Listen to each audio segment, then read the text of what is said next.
Hi మావా, ఇప్పుడైతే మనం చేపలు పట్టడానికి వచ్చాము. చేపల్ని పాపల్ని పట్టడం చాలా కష్టం అనుకుంటారు మావా, ఓపిక ఉండాలా.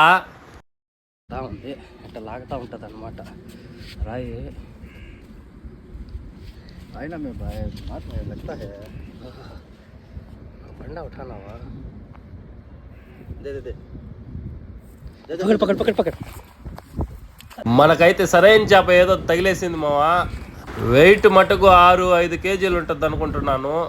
ఎక్క అది బయటికి వచ్చిన తర్వాత తెలిసింది మావా, క్యాట్ ఫిష్ అనే. कैट फिश ऐसा खाया ना वो గేలానికి చేప గుడ్డ రెండు ఇరుక్కునేసరికి మెత్తగా వచ్చేసింది మావా. అదే బర్రీలు లాగినట్టు లాగాల్సి వచ్చింది. అదే పైకి ఎన్ని కేజీలు ఉంటుందో కామెంట్ చేయండి మావా. बड़ी मच्छी सब कैट फिश पड़ गई ना भाई